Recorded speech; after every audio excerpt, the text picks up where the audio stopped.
Good morning, my name is Bill King. I'm the Planning Operations Section Chief for the Rocky Mountain Type 1 Incident Management Team. This is the morning briefing for the Bald Mountain Fire on Thursday, 9/20.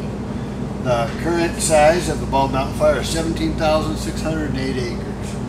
We'll start off down here again in Division Alpha Alpha.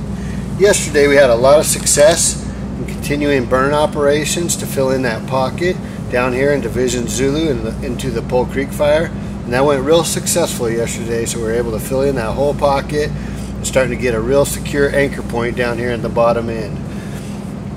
Coming up here into Alpha, fire has not moved in the last few days whatsoever, and we don't expect it to, and they do still have that contingency line in place and very few resources up here, just monitoring now, but no potential for this to move. Division Delta, they've completed all the preparation along the dozer line, including the mastication, so we're starting to limit resources in the outskirts here on this contingency line. Today we have a big operation here. We had dozer line put up here a few days ago.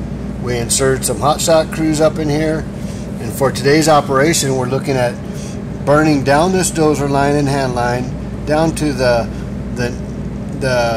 Nebo Loop Road, and along with aerial ignitions, filling in this little pocket. It's going to be approximately about a 300 to 400 acre burn to really get secure fire in here and get that anchored off.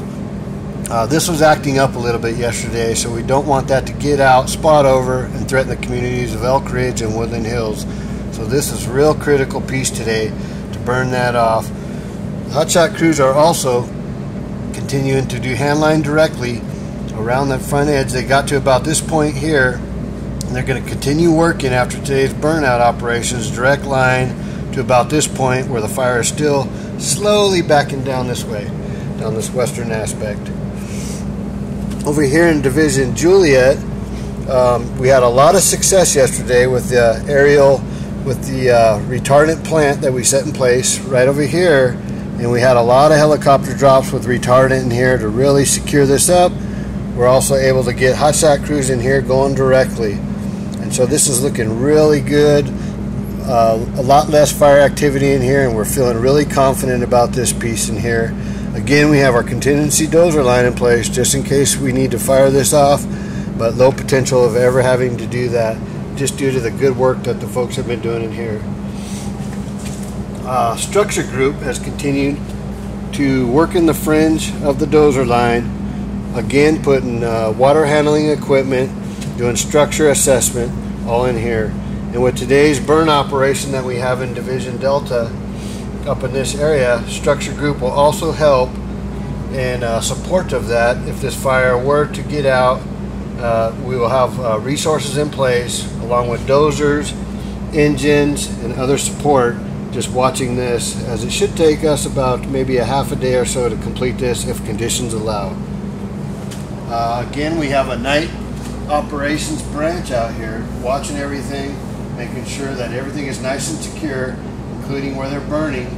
And then down here we'll have the night operations group work out here too, just checking that burn and making sure that's nice and secure through the evening.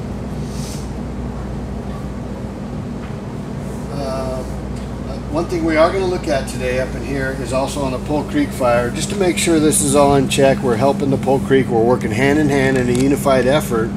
So we just want to make sure that this does not come around and create any problems. So we'll really be watching this and helping formulate a plan in here. And that is the end of today's briefing.